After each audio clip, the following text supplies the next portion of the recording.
नमस्ते मित्रों, श्रीमद् भागवत गीता जीने की राह अध्याय से श्लोक नंबर 42, 43, 44 में आपका फिर से एक बार स्वागत है।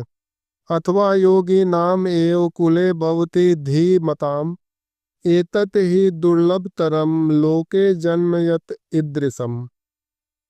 हे अर्जुन, यदि दीर्घ काल तक योग करने के बाद भी कोई योगी असफल रहे तो वो ऐसे योगियों के कुल में जन्म लेता है जो अति बुद्धिमान है। निश्चय ही इस संसार में ऐसा जन्म दुर्लभ है। तत्र तम बुद्धि संयोगम लभते पौर्वदेहिकम यतते च तत् भूय संसिद्धो कुरुनंदन। हे कुरुनंदन, ऐसा जन्म पाकर वो अपने पूर्व जन्म की देवी चेतना को पुनः प्राप्त करता है और पूर्ण सफलता प्राप्त करने के उद्देश्य से वह आगे उन्नति करने का प्रयास करता है। उदाहरण के तौर पे राजा भरत, जिन्हें तीसरे जन्म में उत्तम ब्राह्मण कुल में जन्म मिला, पूर्व दिव्य चेतना के पुनः प्राप्ति के लिए उत्तम जन्म के उदाहरण स्वरूप है। भरत विश्व भर के सम्राट थे, तभी से यह लोक देवताओं के बीच भारतवर्ष के नाम से विख्यात है। पहले ये इलावृत वर्ष के नाम से ज्ञात था।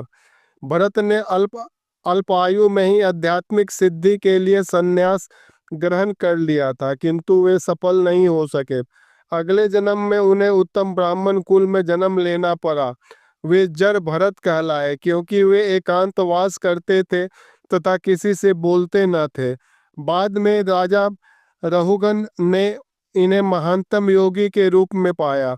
उनके जीवन से ये पता चलता है कि दिव्य प्रयास अतः योगाभ्यास कभी व्यर्थ नहीं जाता।